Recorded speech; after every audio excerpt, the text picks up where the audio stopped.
salaamaaleykum mbokk yi di leen jaajëfal bu baax a baax ñëwati nañu seen émission vision locale ki leen ko proposé di Global Média seen site internet di wax na rek bi mooy ñaareelu numéro bi ni ñu ko waxee émission bi nga xam ne la day ñëw fekk ci képp koo xam ne yaa ngi taxawal sa askan moo tax nga jóg loolu moo tax émission bi am ñu wax ne dañ leen di jox kàddu ñoom tamit ñu wax lan la ñuy defal seen i askan lan la ñuy defal seen i njaboot lan la ñuy defal ñi nga xam ne gox bi nga xam ne moom la ñu nekk tey jii nag ñu ñëw banlieue bi toujours la ñuy desandi mais dañuy ñëw ci kenn ki nga xam ne doomu banlieue bi la fii la juddee fii la màggee fii la amee lu muy amee donc ñu koy wax Modou Gueye dañ koy bàyyi moom mu présenté wu Modou Gueye ñu ngi leen nuyu di la sant. maa ngi leen di nuyu di leen sant te di leen ziyaare di am mbégte bu baax di jàkkaarloog téléspectateurs yëpp yi ñuy seetaan ci seen site bi ñu leen ci encouragé bu baax a baax di ñaan yàlla mu def ci tawféex. di nuyu ñi seetaan aussi di am mbégte ndaxte mbégte lay doon saa su ne ñu jàkkaarloog suñu nawle jàkkaarloog suñu askan feddali suñu yéene feddali suñu laxasaay ci taxaw saa su ne ci wetu askan woowu xam naa ne dinañ ci dellu si lu gën a yaatu incha allah ci biir waxtaan wi nga xamante ne si dinañ ko seex ak yéen. mu nekk lu am solo suñu waxee Modou Gueye dañ koy corollaire ak banlieue. mën nga ñu wax sa jaar-jaar fan nga màggee surtout say temps xale. waaw loolu xëy na dina nekk ci man plaisir pour que ma fàttaliku jaar-jaar boobu donte lépp xëy na nekkul comme li ñu koy wax lu rose mais jàpp naa ne formation la woon ci ñun yàlla def ñu màggee ci banlieue boobu ñu ngi juddoo dëkk ba tudd Nguma Ngewu nekk ci diggante Kajoor ak Jàmbur. mais bi ñu fay jógee xëy na teel na ndaxte bi ñu defee si foofu ak CPR ci lañ fa jógee ñëw Pikine mën naa ne sax ci biir commune Djiddah Thiaroye Kaw précisément ci la ñu defee suñu enfance yëpp ci ay quartiers yu bëri dëkk nañu Touba Pikine dëkk nañu Lansar dëkk nañu Bagdad dëkk nañu Champ de Course pour ne citer que ces quartiers là yàlla dogal mu nekkoon ndaw boo xamante ne si dund naa ko comme yeneen ndaw yi dundee foofu. ci loisir nga xamante ni principalement football moo nekkoon suñu loisir ak ay temps xëy na ay périer ci ay pneu pour xale yi ko xam en dehors de cela xëy na nekkoon aussi li ma ci gën a marqué màggandoo ak benn wayjur muy sama yaay ndaxte sama wayjur bu góor xamuma ko mais sama yaay laa màggandool mu nekkoon jigéen ju jàmbaare jigéen ju pasteefu ci ak njabootam jigéen ju nangoo sonn ngir njabootam encadré ñu fexe woon ba lépp loo xamante ne si xëy na manqué woon nañu ko en termes de ressources matérielles mu comblé ko par vraiment une affection sans limite comblé ko aussi ak jom joo xamante ne si dañ ci doon teg suñu bët parce que nekkoon na wayjur bu ubbeeku daan waxtaan ak ñun donte xale la ñu woon mais lu ci bëree bëri mu teel ñu ci nampatal ci di waxtaan ak ñun di ñu xamal àdduna di ñu yee loolu it yokkoon ñu ne ñun dañu war a mënuñu bañ a réussir suñu vie parce que dañ doon gis ni suñu yaay doon daj coono yi mu doon jànkoonteel donc loolu yokk na xëy na ci pas-pas bi ñu amoon ci ne faaw kii ni coono bi mu daj ci ñun ñu teggil ko coono boobu noonu fexe ba it bëggal ko bëgg goo xamante ne dina méngoo ak effort yi mu daj ci ñun yàlla mi dara tëwul dogal xëy na bi ñu demee bay màgg bay war a mën dara yàlla jëlee ko fi mu nekkoon peut-être événement bu méttee traversé parce que yàlla xëy na ay dogalam moment bi mu la koy teg mën na am doo am hauteur bu tolloog mën na nattu ne lii xëy na am na lu mu ci jublu mais xëy na métti bi moom moo lay engloutir ba peut-être doo mën a percevoir lool mais bi ñu rombee ce moment d'émotion là dañoo jàpp ne lii jaar-jaar la bu ñu yàlla jaarale pour ñu mën a yeggale suñu yéene ci wayjur yi nga xamante ne si ñi ngi nekk foofu ba tey ci banlieue bi doon dund wala di continuer di dund li suñu wayjur bu jigéen doon dund maanaam yor ay njaboot souvent yu nekk ndaw lu bëree bëri xëy na yàlla matalewu ko mais ngay góorgóorlu ba fexe ba duñ manqué dara ñun image boobu noonu la ñu retenir en tout cas message boobu la ñu retenir ci diggante boobu noonu yàlla jaare lañu moo tax tey jii nii ñu jàpp ne wareef la si ñun wayjur yooyu noonu nga xam ne toll nañ fi suñu wayjur bu jigéen tolloon ñu fexe ba góorgóorlu ci lu ñu mën pour teggil leen coono lu mu mënti toll moo tax xëy na engagement bi ñu am auprès des enfants auprès des femmes ñu am engagement boobu noonu xëy na ñoom parfois sax ñenn ñi dinañ jàpp ne dañ ñuy nax mais ñun xam nañ li tax ñu di ko def jàpp nañ ne wareef la si ñun parce que suñu waajur lañ koy defal donc loolu mooy suñu pas-pas loolu aussi peut-être moom moo ñu sax dugal boo dee xool ci yenn engagement social yi engagement social boobu noonu xëy na demaat ba dugal ñu ci engagement politique xam naa dina ci dellu si incha allah dina dellu si waat bu baax a baax parce que tey jii soo waxee banlieue ñu bari dañuy am beneen corrélation bu ñu koy joxee ay étiquette ñu mel naka nga defee naka nga gisee un peu nekk doomu banlieue et jéem a ñefe pour jéem a réussir ban jàngat. mais je pense que c'est des clichés qui sont assez tenaces parfois bon am na xëy na quelques faits divers yoo xamante ni si mooy tax ba nit ñi am genre idée yooyu noonu mais ça reste des faits divers des faits vraiment yoo xamante ni si nekkul la réalité profonde de la banlieue man li ma ci jàng li ma ci gis moom mooy ay nit yu bëri joma fa ëpp. Bien entendu nag yooyu ñu feex am na fa il faut pas se voiler la face non plus am na fa peut-être de la violence am na fa de la pauvreté peut-être à un niveau extrême parfois mu jur yeneen mots mais man li ma fa percevoir moom moo di ne soo jëlee ci domaine culture soo jëmee ci domaine sport soo jëmee ci domaine njàng am nañu ay valeurs sûres yoo xamante ne si tey jii ci banlieue bi lañu juddoo ci banlieue bi la ñu màggee ci banlieue bi lañ leen yàlla fekkee ak tekki ba aussi ñu delloowaat engagement boobu noonu ci banlieue bi je peux citer quelqu'un comme le professeur Daouda Ndiaye que je salue au passage boo xam ne damay bëgg xale yi di xam histoire yu mel noonu pas seulement Modou Gueye voilà peut-être que ñun mais ñu mel noonu dañu leen war a wan xale yi ñu xam ne ñii c'est des valeurs sur qui la banlieue peut compter ak d'autres personnes ku ci mel ne ay Issa Diop ku ci mel ne ay maire Amadou Thiara c'est des gens de valeur yoo xam ne ils ont fait toute leur jeunesse ci banlieue bi ils ont fait peut-être toutes leurs armes ci banlieue bi yàlla dogal peut-être ñu màggee foofu noonu ba tekkee foofu mais delloowaat lépp ci banlieue bi day wane ni kon am na leneen lu dul violence bi ñuy wax am na leneen lu dul rek peut-être voilà appétence pour le sport ce qui est une bonne chose hein, parce que le sport maintenant c'est quand même un business on parle de sport développement on parle d'un business très structuré quand on parle de sport surtout ay sport collectif yu mel ne ay football ak yooyu xëy na mën nañ ci dellu ci entretien bi mais c'est dire que en fait on a aussi d'autres choses on a d'autres talents am na ñeneen ñoo xamante ni si ci am njàng lañ leen xamee ñu tekk ci yegg ci niveau bu kawee am na ñeneen ñoo xamante ni si ci yeneen domaine artisanat wala yeneen domaine scientifique ñu wane ci loo xamante ne si xëy na ku juddoo ci beneen domaine tamit wala ku màggee feneen ñeewuñu la gëm-gëm la te it ba tey jii nii loolu war nañ ko di ko continuer di ko inculquer xale yi mais aussi li may ñaaxaat suñuy autorités surtout les autorités locales moom moo di ñuy réfléchir par rapport à l'avenir de nos enfants réfléchir de façon stratégique par rapport au devenir des enfants yi nga xam tey jii ñu ngi ci école primaire yi ñenn ñi nekk ci collège yi et cetera quand je parle de ça damay jël benn domaine rek bu précis mooy l'informatique aujourd'hui on ne peut pas man mënuma comprendre suñuy mairie yi ñu am des budgets de centaines de millions même bu fekkente ne xëy na doyul parce que les mots sont énormes mais quand même c'est un budget colossal pour chacune de nos mairies te xalaatuñ ci projeté wu pour dugal xale yi ci benn cursus boo xamante ne dinañ jàng informatique loolu dafa war a nekk loo xam ne xale yépp ko war a jàng parce que demain dans 15 ans dans 20 ans xale bu ci màccul trop ci domaine boobu noonu tu seras largué donc ñun dañu war a projeté wu au-delà des contingences actuelles mairie warul nekk rek gestion wu voilà tout de suite ni ay aide ay gàmmu ay dëj si ñun suñu ko société la bokk mais dañu war a projeté wu am une vision stratégique am une vision prospective di xalaat ce que vont devenir nos enfants dans 15 ans ce qu'ils doivent devenir dans 20 ans ban compétition jàngal leen napp tout de suite parce que loolu benn train la boo xam ne bu ñu ko raté tout de suite mais gaare ci topp ci kanam yépp dañ koy raté su boobaa suñuy doom dañuy xala nekk ci ginnaaw doomu ñi nga xamante ne si ñooñu peut-être yàlla may na leen tuuti moyen ba ñu mën a am structure yoo xamante ne si dès le bas âge ñoom dinañ leen nampatal ci wàllum informatique donc c'est un exemple précis mais un exemple patent ci prospective bi nga xamante ne si suñuy autorité locale principalement war nañ ci góorgóorlu donc loolu aussi ñun suñu xare la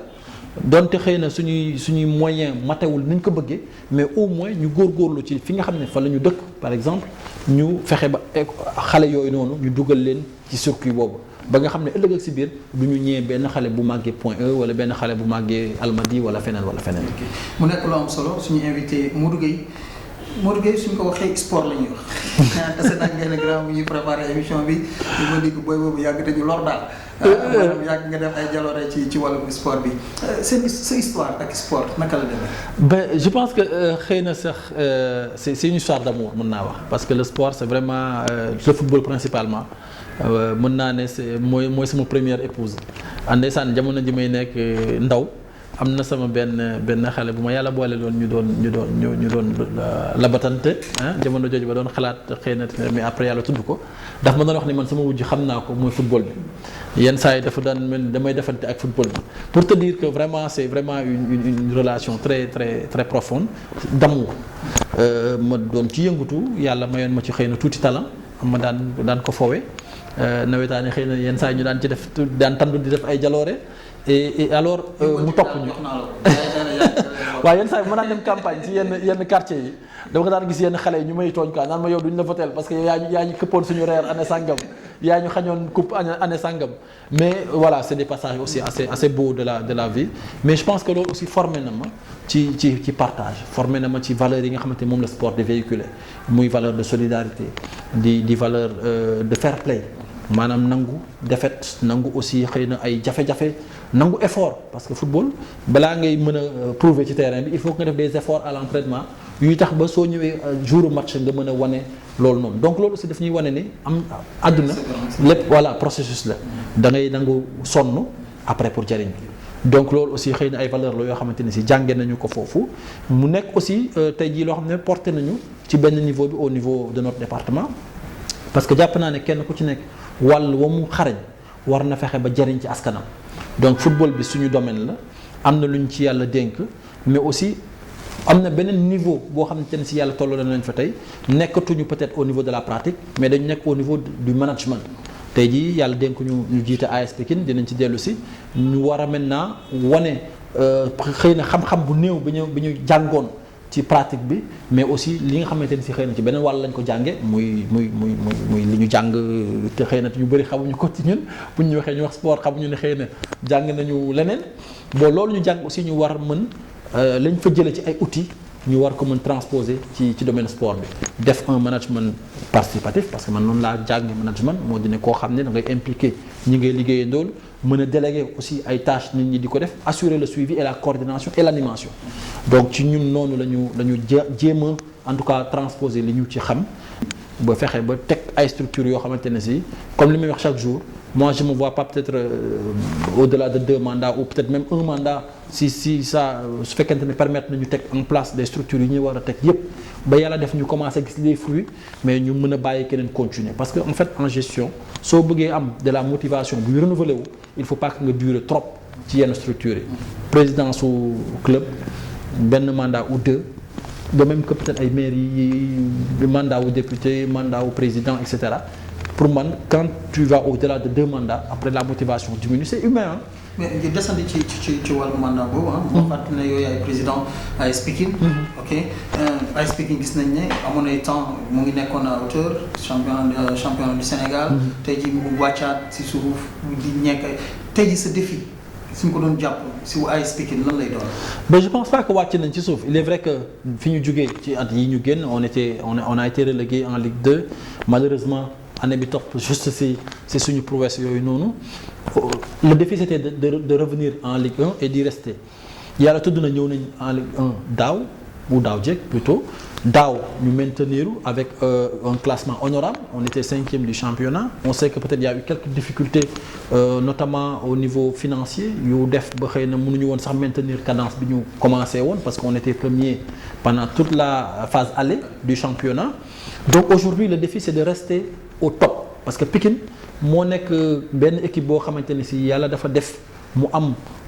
une base affective très forte mais aussi am des attentes très fortes légitimes parce que Pikine moo toll foofu donc kuy diriger AS Pikine au niveau management wala au niveau technique war nga xam ne Pikine amul droit nekk en deçà peut-être voilà warul sori podium bi ci podium bi la war a nekk wala juste après donc aujourd'hui on a été en Ligue 1 ñu sante ko yàlla on s'est maintenu avec un classement honorable ñu sante ko yàlla mais on doit faire plus nag moo dina des ci podium bi wala viser le championnat ak beneen coupe nationale bu ñu yàlla mayee peut-être les moyens de le faire en tout cas on va se donner tous les moyens pour mën a atteindre objectif yooyu mais comme je dis nag sport ak leneen lu dul sport sax dafa laaj patience parce que bu fekkente ne da nga bëgg a teg loo xamante ni si day dem ci lu sori il faut que nga ménager sa monture moo dina ngay def ndànk-ndànk étape par étape aujourd'hui on veut aller vers benn structure boo xamante ne si à tous les niveaux dañuy compétitif U9 U13 U15 ñu am junior cadet junior senior tout même le football féminin yooyu yëpp ñu teg fa ay jalons yuy tax ba Pikine compétitif à tous les niveaux loolu nag pour nga teg ko dafa laaj patience dafa laaj effort collectif dafa laaj implication de tous les acteurs yi nga xamante ne si kenn ku ci nekk am na lu mu mën a apporter moo tax ñuy lancer un appel à tous les Pikinois officiels politiques société civile sportif tout le monde am na niveau boo xamante ne si war nga ko mën a apporter comme les supporters kenn ku ci nekk dugal ci sa loxo dugal ci sa doole def ci sa xam-xam pour que ñun ñëpp collectivement ñu apporter suñu plus pour am toutes ces structures là qui fonctionnent bien et aussi mën a projeté wu que dans 4 ans dans 5 ans que Pikine nekk au top que à tous les niveaux je parle même des sélections nationales ñu mën fa gis des Pikinois man loolu mooy sama rêve que ni dans quelques années incha allah au niveau des sélections yi nga xamante ne si moo équipe nationale U17 ñu mën fa gis ay Pikinois U21 ñu mën fa gis ay Pikinois U23 ñu gis ay équipe nationale sélection A bi ñu mën fa gis ay Pikinois ak aussi d'autres Pikinois yoo xamante ne si dinañ leen mën a dégg ci championnat yi nga xamante ne si ñooy championnat yi gën a relevé mais loolu nag dafa laaj liggéey dafa laaj patience dafa laaj implication mais donc loolu moo tax nag xëy na may woo Pikinois yi pour que kenn ku ci nekk dugal ci loxoom mais aussi woo supporters yi pour que ñu aussi ñu am patience su xaar loolu mu mûrir mu nekk un projet boo xam ne duñ ko ji tey rek daal di koy góob tey donc loolu vraiment benn message la boo xam ne bëgg naa ko lancer tous les supporters malgré leur exigence légitime ñu xam ne am na lu ñu commencé di teg te loolu dafa laaj vraiment ñu bàyyi ko mu mûrir. Modou Gueye suñu waxee sport ñu bari dañ ko ci xaarandi suñu waxee peut-être jàng ñu bari dañ ko ci xaarandi tey ñu gis ko ci politique. suñuy enquête ñu bëri dañoo wax ne danañ bett ci wàllu boobu lan moo la boole lan moo la dugal ci wàllu politique. mën naa ne man si sama bopp sax daf ma bett parce que je me voyais pas peut-être dans cette mare entre guillemets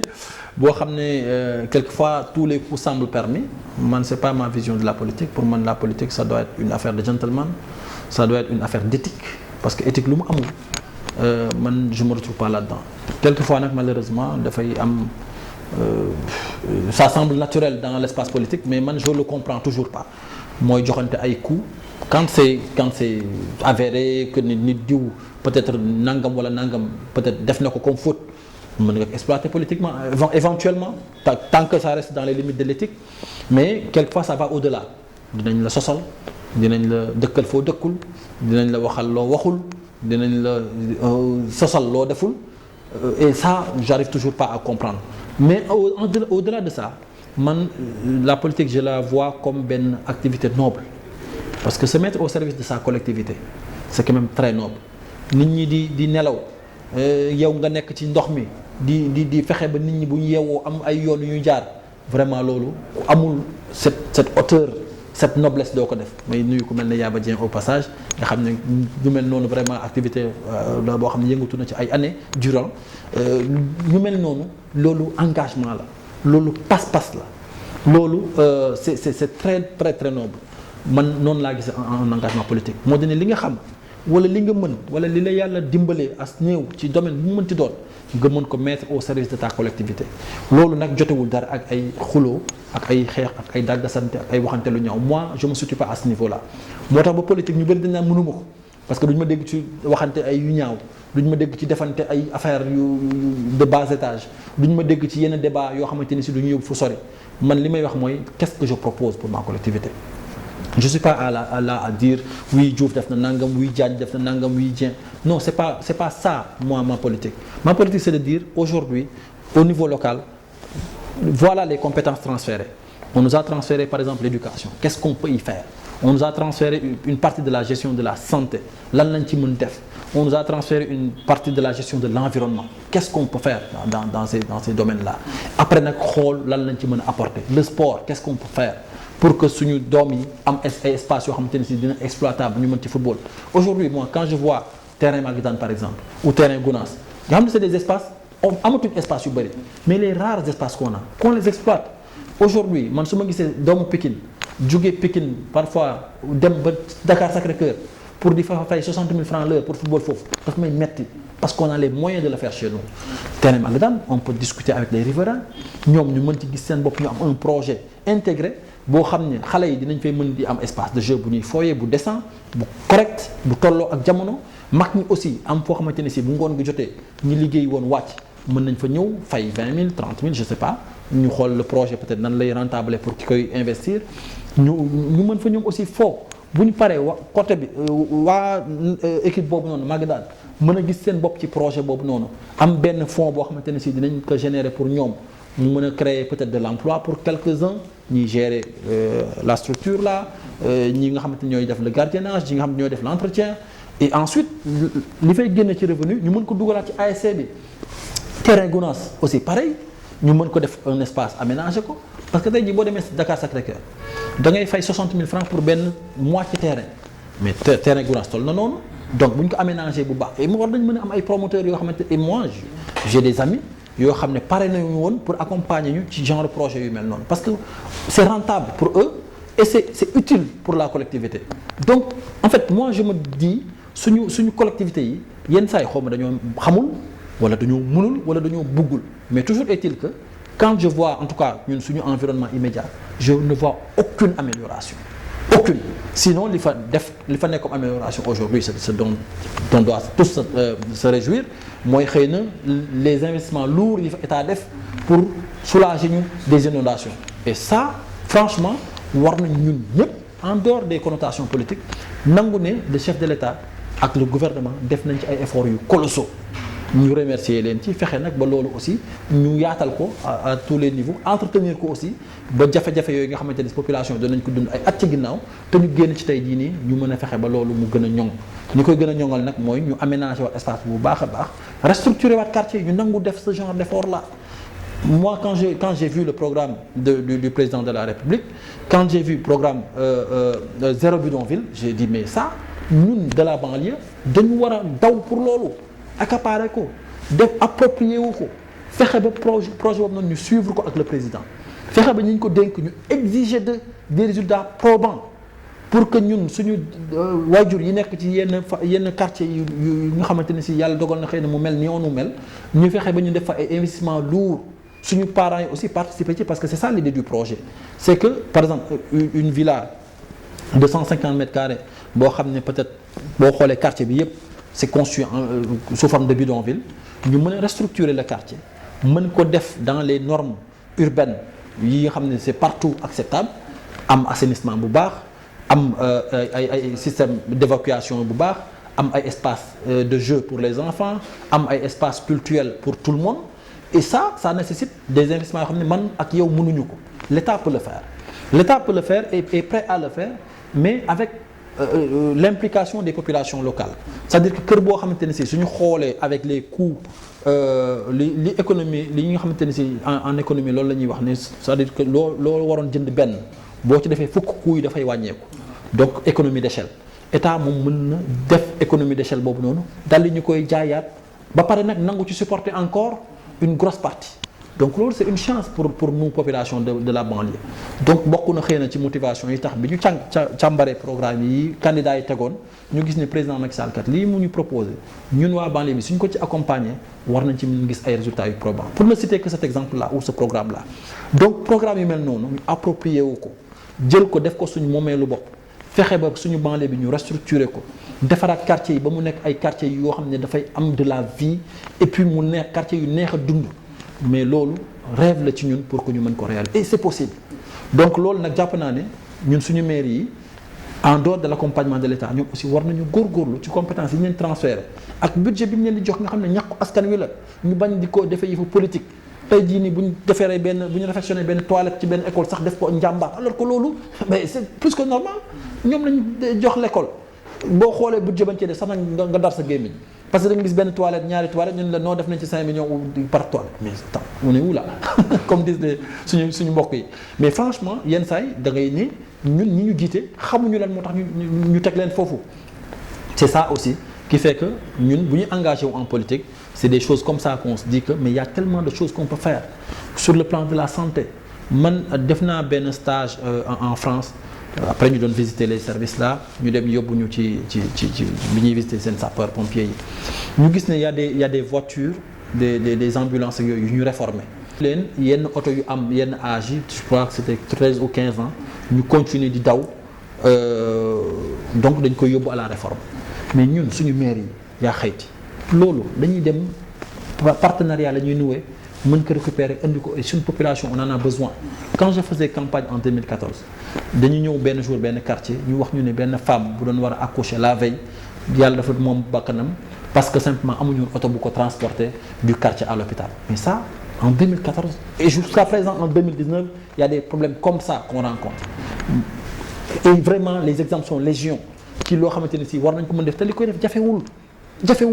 donc c'est pour ça que man su may xool suñu maire yi damay am lu ma metti parce que dama naan ñii soit xamuñu li tax ñu fal leen wala dañoo mënul lu mu ci mënti doon mais vraiment nañ ko jox ñi mën wala ñu xam quoi. ci métier yooyu yëpp très souvent jeunes yi lañ siy gën a gis ñoo siy gën a nekk ci devant parce que banlieue bi rek soo ko seetee la majorité et les jeunes donc ci wàll boobu Modou Gueye lan lay bonne projection lay def wala yan projet la tegal kii ndaw yooyu. xam nga en fait quand on parle de projet de jeunes sur ay projets d'envergure c'est l'État qui est en mesure d'absorber yenn potentiel yu yaatu yi mais il y a beaucoup de choses qu'on peut faire également à notre niveau wax naa la par exemple dans le domaine du sport ce qu'on peut faire ci wàllu restructuration de l'espace ak it aménagement des espaces du peu d'espace qu'on a parce que bëreetul mais lañ ci am mën nañ ko aménager et loolu dafay développer le potentiel qu'on a. Aujourd'hui, au niveau de la perspective, quand on va mettre en place une académie, c'est parce qu'on se rend compte qu'on a des talents énormes dans la banlieue, mais qui ne sont pas exploités. Pour ne prendre l'exemple que du football féminin. Aujourd'hui, c'est une niche, c'est-à-dire qu'il y a tellement de potentiel. C'est ouvert. Et nous développons un potentiel. Donc, si nous mettons en place des structures qu'il faut, nous pouvons permettre de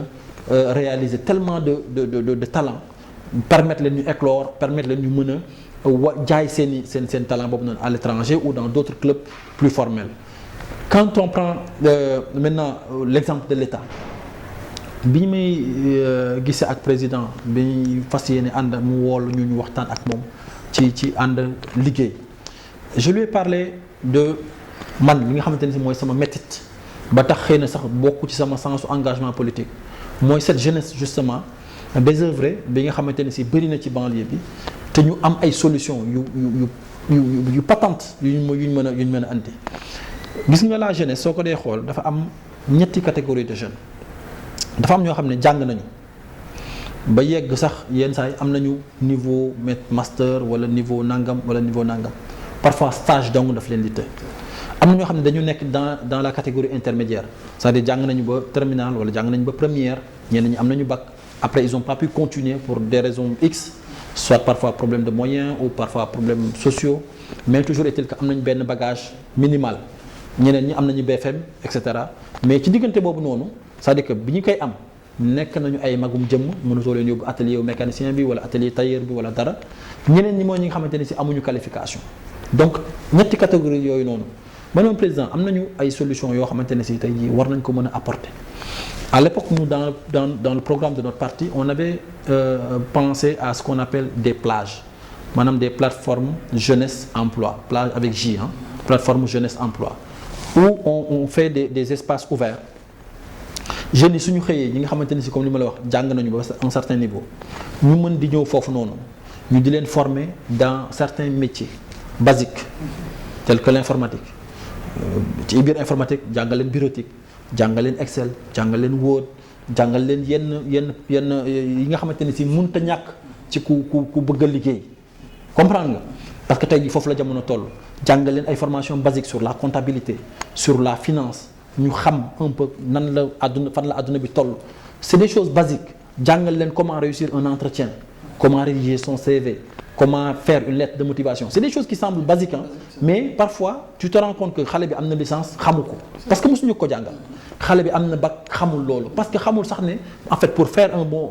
avoir du travail il faut faire un entretien et l'entretien là pour le réussir il faut que nga am yenn techniques yi il faut que nga am yenn boîte à outils yi mais tout ça c'est des choses basiques qu'il faut donner aux enfants. comprendre boobu mooy benn bi mooy ñi nga xamante ne si ñi ngi ci diggante bi mais ñooñu bëri na ay possibilités au niveau déjà du quartier il faut que ñu restructurer waat suñu management de nos ressources locales de façon générale et là maanaam defaraat quartier bi créer un conseil de quartier très structuré ou un ambassadeur de la jeunesse au niveau du quartier ba nga xamante ne si tey jii nii pour revenir aux mairies par exemple man war naa mën a xam en tant que maire ñaata oto ñooy yeewoo Lansar ñaata borom oto. imaginez léegi ma ne à Lansar y a 100 voitures yu fay yeewoo 100 c'est un nombre vraiment minimal ah ëpp na ko mais peut-être soo jëlee ñetti ko ñeent déjà tu as 100 voitures 100 voitures yu fay yeewoo ma ne chaque propriétaire de voiture war nga fay pour la sécurité de ta voiture 5 000 francs par mois ça me fait déjà 500 000 500 000 tu recrutes 5 ou 6 jeunes fay leen un salaire bu correct le reste dafay nekk ay recettes municipales yoo xamante ni soit mën nga ci jël une assurance supplémentaire wala def ci leneen déjà ça te permet de sécuriser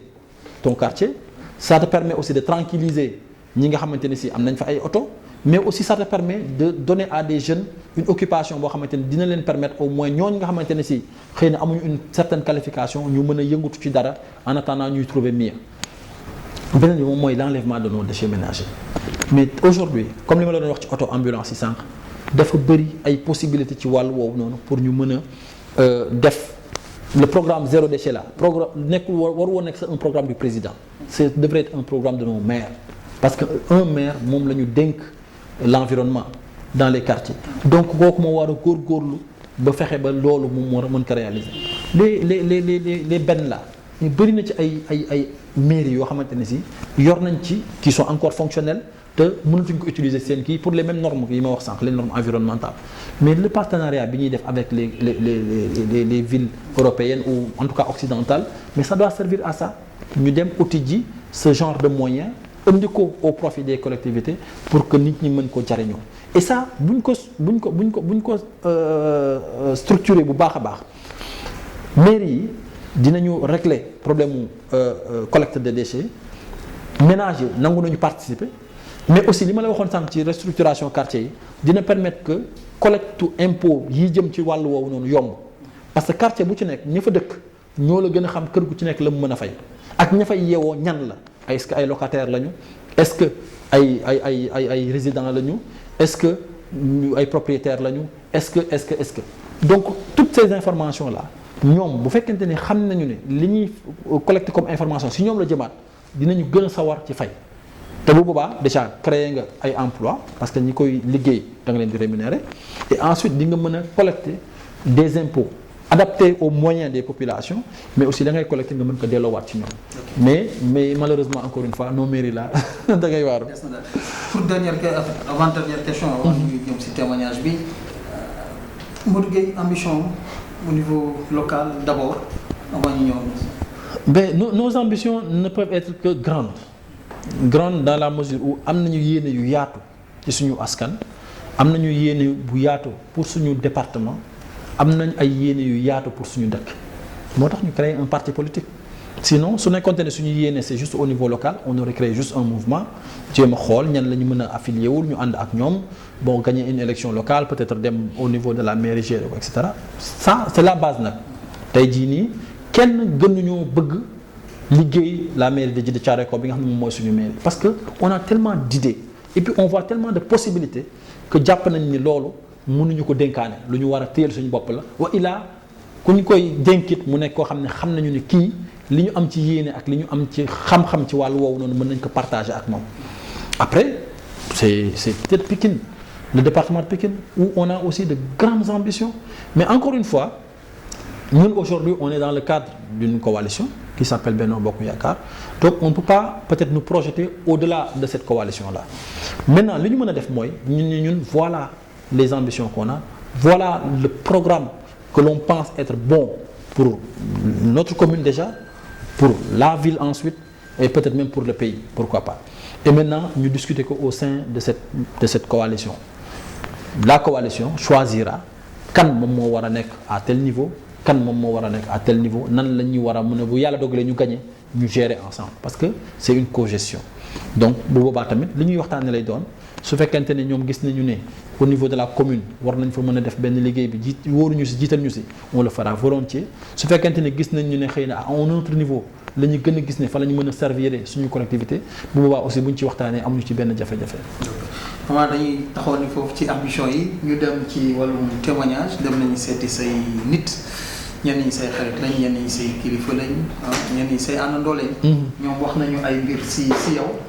te ñu bàyyi la rek nga seetaan ko. après ñu dellu si waat. waaw sama xarit la. sama frère la. sama wóllare la. donc dañu partagé lu bari daal. Mamadou nag li ma gën a marqué ci moom bi ñuy nekk xale ba léegi mooy partagé lu xam ne lu yéeme la damay fàttaliku benn anecdote rek bi ñu nekkee c'était quoi je crois que c'était en 2004 instant boobu ñu joué woon à l'ASC Jambar ñu tàmbali saison bi premier match mu dugal 2 bi ñu taxaw di waxtaan ma naan ko ren mën nga jël meilleur buteur bi noonu mu ne ma jëlee meilleur buteur trophée bi yaa ko moom ñu dem ba au final mu jël meilleur buteur bi à ma grande surprise ni ñu ko joxee colis bi xamul lu nekk ci biir ni mu yëkkatee colis bi noonu la yëkkatee colis bi jox ma ko mu doon lu ma marqué nag donc nga xam ne day nit koo xam ne ku généreux la te du lu ko dab depuis temps booy ba léegi ci noonu la mës di dox donc day nit koo xam ne ku tàmm partagé la yéene nit ñi lu baax bëgg lu baax di jox ci lu baax quoi. xam naa ci lenn nag moom lu mu gëm moom dindi ko ci yombul lu mu gëm dindi ko ci yombul mais nag day nit koo xam ne aussi tamit su defee soo ko waxee waxtaan ak moom ci njëkk ak teraanga dina su nekkee ne nekkul ci yoon dina nangu ne newul ci yoon mais nag du nit koo xam ne neexut a convaincre mais boo ko tegalee lu wóor lu tax mu nangu rek nga convaincre ko teg ci lu wóor rek dina ci kii mais yombul nag. waaw man li ma sax bett ci surtout ci politique bi ndaxte bi ñuy nekk xale bon sport rek lañ doon dund football rek lañ doon def donc mu doon koo xam ne ni mu bëggee woon football noonu la bëggee woon jàng donc ñaari mu leen doon boole te yàqulu ko dara nag donc ñu ñëw nag ba benn état mu dugg ci politique bi man tiitoon naa ci trop ndaxte day nit koo xam ne lu mu wax nit moom la gëm lu ko nit wax moom lay gëm. donc te milieu politique bi ñëpp gis li ci nekk donc bi mu ci doon dugal tiit naa ci woon trop mais bi mu ci duggee aussi di ci doxal da ngay gis ne chaque jour sant yàlla nga ciy am parce que nam doon comporté woo étant un homme ordinaire tey bi mu duggee ci politique aussi yàqalu ko dara ci nam doon doxee dafa gën a ma dëgëralaat diggante ji ak nit ñi muy nekkal. message bi may lancé rek mooy di ko ñaaxaar rek di ko wax ne ko foofu mu teg tànkam mu ko teggi foofu la ndaxte dynamique bi muy def nii c'est un exemple pour ASC Jambar di exemple aussi di Djiddah Thiaroye Kao di commune bi di exemple ci Pikine donc ku mel noonu nag aussi su nekkee ci yoon boo xam ne ñëpp dañ koy gërëm donc foofu moom dañ ko ci ñaaxaat rek di ko dolliwaat rek di ko wax nag gën a góorgóorlu xam ne lépp lu mu def rek njariñ bi muy doon njariñu ñëpp la te ci dynamique boobu la xam di ci dox di ko ñaanal rek dara seytaane bañ a yàq yoon bi xam ne yoon bi mu jël yoon bi mooy yoon bu baax. mooy yar bi parce que mën nañ ni bi mu nekkee xale di jàng am na nu mu waroon a mel wala mu mën koo mel te melu ko donc yar bi mën nañ ni da koo màggaale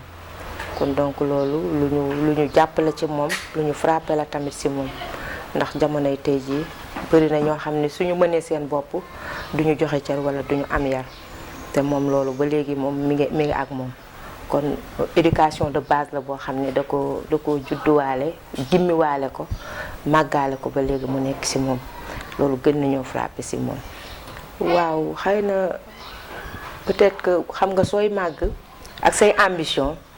dina la pousser nga defandoo lu bari te te def lu bari loolu muy dugg di génn lépp bëgg lu baax la parce que tey jii dafa jàpp ne moom dafa bokk ci ñu war a defar soo bokkee nag ci ñu war a defar di nga dugg si lu nekk di làmb fu nekk pour mu baax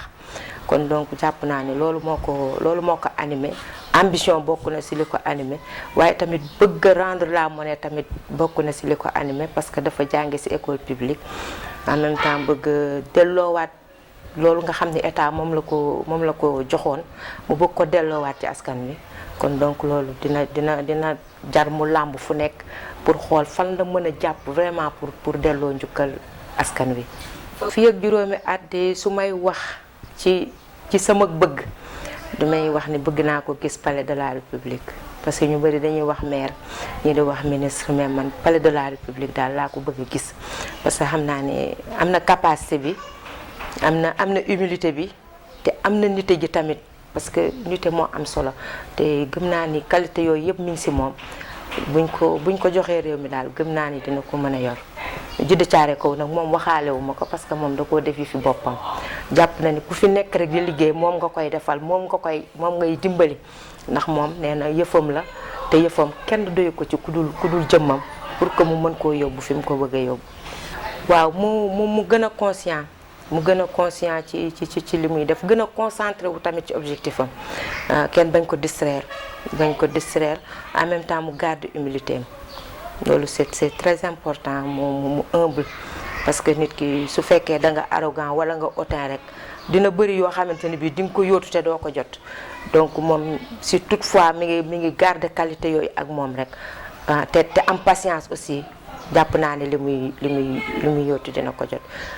du ñu bàyyi tam te ñaanaluñ ko yàlla tamit di ko ñaanal yàlla bàyyi ko ak xelam parce que xam nañ ni su ko yàlla bàyyi xelam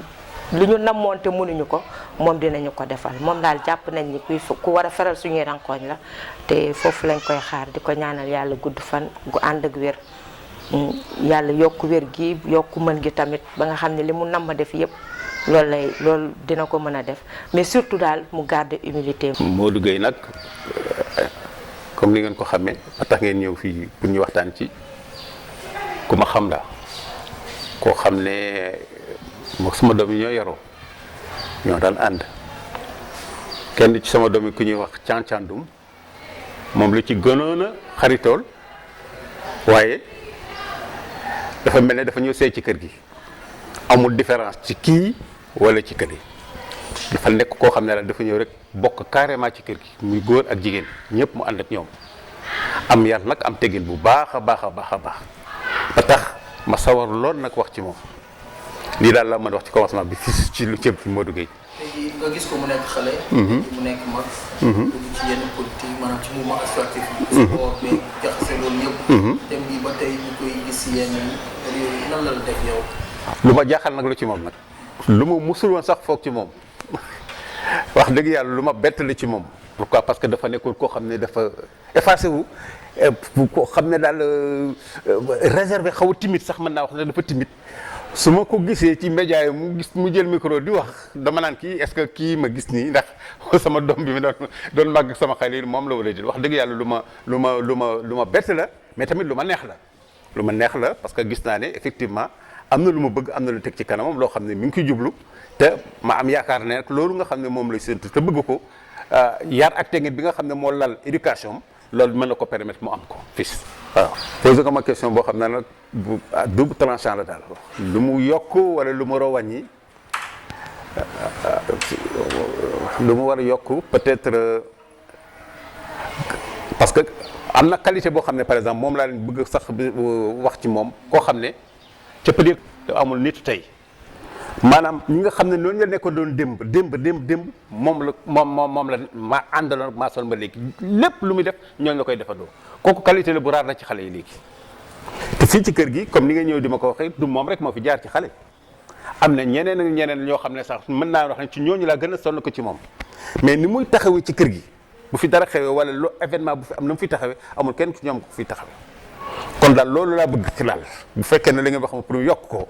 loolu nga xam ne moo fa teg fi tànkam moom foofu nga xam ne kóllëre googu nga xam ne moom la jàppante démb ki démb na ko gën a jàpp na ko gën a sax parce que foofu moo teg tànkam foofu la waaw nit tey baax na waaye nag bul fàtte seen nitu démb waaw fils daal loolu ci gàttal la mën a wax daal ne lu ma ko wax pour mu yokk la parce que lu mu war a wàññi daal wax dëgg yàlla seet loo xam ne mën naa ne défaut la mais pour mu bàyyi ko mais gisuma ko. boo ma nekkee xale nag ñàkkul am na yu ndawaan yu mën a def ma daal nettali sax benn anecdote bu daw mas naa ñëw wàcce nag bett leen wax comme dama daan xaw a guddee wàcc may teel dem guddee wàcc du sax ma teel a wàcc ñëw fekk leen ci nit nekk ci benn pantere xam nga lalu sommier yee daa am dans les temps lalu sommier mu nekk ci song beneen doom bi ñuy tëb di yëkkati di mbëkk plafond ci kaw ndeysaan ma bett leen nag ñu tiit mu jàpp gémmiñ gi ma leen yéen du ngeen añ tey comme nii la ngeen ne du ngeen añ dem leen toog fële la leen punir moom keroog ak ñu ne mais bi ñu añee ba pare leen jox di ñu añee ko ndeysaan mu di ko rëccu nag ñu nuyu ma papa loxo papa de rus naa parce que vraiment lii ma fekk mën na ko non dama leen di punir gi lii moom jaaduwul di yoon mais léegi ba léegi loolu laa koy xoolee ndeysaan muy xale bu baax boo xam ne wax dëgg yàlla waaw vraiment fi mu teg tànkam nii wax day luñ ci mën pour jàppale ko nañ ko jàppale ñaanal ko yàlla na yàlla yokk wërsëg ak suturaam parce que comme fàtte wuñu yàlla na ko yàlla defal boole ñu ko yéen ñëpp nga xam ne aussi yéen a koy jàppale ci loolu message bi ma koy defal daal mooy xanaa ko sànq rek mooy daal fi mu teg tànkam maanaam bañ a fàtte nitu démbam lépp loo xam ne yëg na ko ci nit moo xam lu neex la wala mu naqari mu déplacé wu ñëw fonk nit ak yëg nit loolu daal xam naa ne lu am solo la tax xam naa ne gis naa loolu mu ngi ci teg tànkam kon yàlla na ko yàlla saxal ci loolu yokk wërsam ak sutura ba ñu bokk ci. pour seetaan nga comme témoignage yi. bon commentaire. Ben c'est vraiment beaucoup d'émotion parce que dafa nekk ay témoignages yu ay nit ñoo xam ne yàlla daf ñu boole parce que mën naa ne ñoom ñëpp sax depuis bi ñuy nekk tout tànk kon yàlla bi mu ñuy boole njariñ taxul. séentu dara ci àdduna taxul ki ngeen mujjee wane sax mën naa ne wayjur la ci man parce que wax naa ko doomam laa doon àndal di fowandoo nekkoon këram doon fa lekkee te sama yaay mosu ci c'est-à-dire kër googu rek pratiquement la sama yaay nangu woon ma fay lekkee te du inquiété wu wayjur la nekk Pa Yérim Thiandoum si ñun ñu di ko ñaanal yàlla yokk fanam te guddal fanam te wéral ay cëram bu baax a baax te yaatal barke bi ci njaboot gi Mbaye Dieng koo xamante ni si la ñoo defandoo lépp ñoo footballandoo ñoo doon ànd bu ñu footballaan ba pare ñoo doon yenn saa yi moom dafa bëggoon baal sax mais man peut-être sawar moom ci baal mais bu daan baal yi fa dañu daan bàyyi ñuy ataaya bu ñëwee fekkaat ñu fa moo Ndeye Niang rakam peut-être la ñu fawandool rakam la ñu àndal mais moom aussi liggéey bi ñu ciy def mu nekk ci jàmbaar liggéey bi ci wàllu politique bi nekk ci koo xam ne moo ñu ci jiitu xam ci lu bëri macha allah moom aussi humilité boobu mu ñuy témoigner nekk ci moom parce que boo nekkee mag ñi ngay àndal nekk say rakk ba noppee nga nangu jox leen cëru kilifa loolu dafa yombul te moom foofu la féete ak ñun maanaam nangu na kilifteef gi te it di ko ci doxal ak beaucoup de passion lépp lu ñu nekk mu nekk ndoo ci ak ñun ba xëy na sax mën ñu ci donc témoignage yu mel noonu daf ñuy doolee ñaaxaat ci ne amuñu droit à l'erreur parce que ku mel ne Papa Yérim Thiandoum bëgguñu mu dégg ñu wala mu gis ñu ci loo xam ne dina ko naqari parce que xam ne ni tey jii bu ñu defee lu ñuy xeebe xëy na ñun dinañu metti parce que loolu du suñu cër mais ku mel ne moom ak ñeneen ñi nga xam ne ay wayjur lañ ci ñun te jàppee ñu cër boobu noonu dina am benn déception bu ñu am si ñun moo tax ba politique mënuñu yàq mënuñu dugal ci ñuy changer suñu jikko mënuñu dugal ci ñuy entraîner ci yenn débat de bas étage yi parce que jàpp nañ ni ñun ci wàllu fuy defar la ñu war a féete on n'est pas là pour dénoncer pour faire de la délation seulement mais dañu war a indi ay propositions yu concrètes pour wax nit ñi ne ñun kat li tax ñu engagé wu ci politique c'est pour jëlee leen ci stade bii nii yóbbu leen ci benn stade bu ko gën a kawe loolu nag dafa laaj concentration comme ni ko Ndeye Niang waxee bañ ñu nangu ñu distraire dafa laaj aussi garder say qualités humaines maanaam xam ne nit ñi ngay séqal doo say naataangoo lañu say nawle lañu amul dara loo xamante ne si war nga leen ko wan ci arrogance wala ci leneen lu dul ne rek yéen a bokk àdduna yéen la yàlla boole ngeen bokk gox kon ay mbokk ngeen ay mbokk nag jariñante moom moo koy doxal di diisoo ci seen i jafe-jafe di fexe ba lu ëpp ci li ngeen di dund ngeen koy partager bon valeurs yooyu noonu en tout cas la ñuy fexe conserver te nag ñoom ñii mën naa ne à travers leur contact ci lañ ko jëlee parce que comme ni ma ko waxee kër googu noonu kër Pa Yérim dañu fa màggee donc foofu dañu fa jànge lu bëri suñuy xarit nekkandoo fa woon paa bi amul woon xàjj ak seen ci Paba la jur ci géñoom wala Alioune la jur ci géñoom wala Mamadou mii kat xëy na doomam la mais daf ñu jàppe woon comme njabootu boppam. kër googu moom sama këru bopp la ma am fa nag benn jigéen boo xam ne xëy na dinaa profité yónnee wala ko benn message muy Daba Thiandoum muy sama wëllëre di sama rakk di sama xarit di sama confidente ñuy waxtaan ci yu bëree mais Daba nekk nit koo xamante ne bëgg naa yéen ñëpp ngeen xamante ne moom parce que ku bëri jàmm ku mën a reetaan nag. ko def un coucou à travers elle peut-être toute la famille Thiandoum Thian nga xam ne moom mooy suñu xarit depuis temps xale. Vraiment, on a tout fait ensemble. Et puis, mon tamit ñu di ko ñaanal beaucoup de réussite dans ce qu'il fait parce que c'est quelqu'un qui a beaucoup de talent. Depuis tant xale, il a une ouverture d'esprit extraordinaire. C'est quelqu'un qui a une intelligence fulgurante. ñaanal nañ ko yàlla may ko beaucoup de réussite dans toutes ces entreprises. En tout état de cause, en tout cas, témoignages yi c'est des témoignages qui m'ont beaucoup touché, qui m'ont beaucoup ému, mais aussi qui me rappellent que je n'ai pas le droit à l'erreur.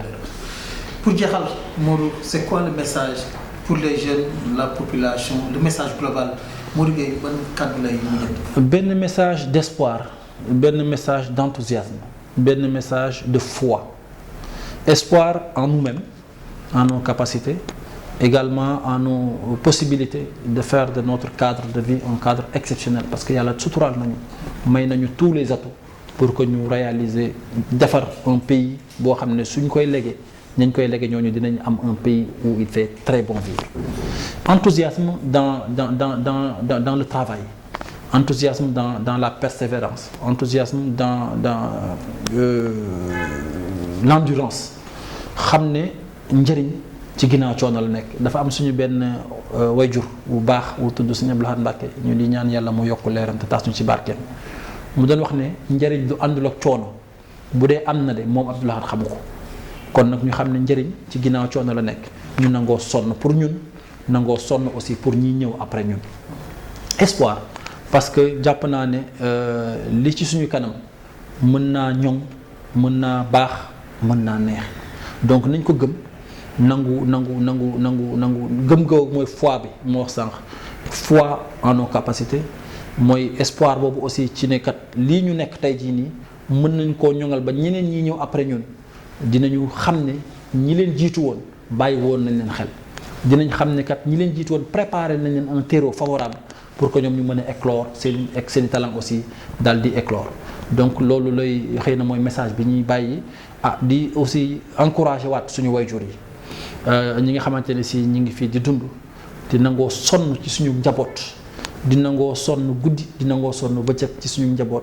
ñu di leen ñaaxaat di leen aussi massawu coono te di leen jaajëfal parce que tamit jar na di bàyyi xel que ne waajur yi surtout ñi nga xamante ne dañu am ay njaboot ku ndaw li ñuy def ci coono surtout waajur yu jigéen yi vraiment ñu ngi leen di jaajëfal man xëy na def naa ko en tant que père de famille mais pour tous les pères de famille yi nga xamante ne si ñu ngi yëngatu waajur yu góor yi aussi parce que ay jàmbaar lañu chaque jour suba ak ngoon guddi ak bëccëg ñu ngi daw pour lu ñu indi si njaboot gi donc ñooñu aussi ñu ngi ñaan ñëpp yàlla yombalal leen loolu ñaan aussi ñaanal waajur yi jiitu yàlla yokk seeni leer yàlla yaatal seen bàmmeel oyofal suuf seen kaw yokk yërmande ci ñoom donc xëy na lii daal mooy message bi nga xamante ne si ñi fi nekk ak ñi fi nekkul ñi ngi leen koy bàyyee suñu mbokk yi nekk bitim réew aussi ñu di leen bàyyi xel parce que dafa nekk ay jàmbaar yoo xam ne nekkuñu ci dara lu dul fexe ba ñu nekk fii ci seen ginnaaw ñu bàyyi leen fii ci réew mi ñu fexe ba ñoŋal seen dund fexe ba yaatal seen nekkin ñooñu tamit war nañ di leen ñaanal yàlla defal leen tawfeex. Modou Gueye merci. ñu ngi leen di jaajëfal di leen encourager te di leen ñaanal yàlla aussi seen médiam bii nii yàlla def ko mu bokk ci média yi gën a yaatu ci média yi nga xamante ne si yu ñuy tudd lay doon ci réew mi mais mu nekk média boo xamante ne si day daj àdduna bi yëpp te ñëpp it taamu ko jërë ngeen jëf. invité Modou Gueye la woon doonu ndaw banlieue bi nekkee fii vraiment di def lu am solo ñun tamit dinañ leen wax ne émission bi képp koo xam ne aussi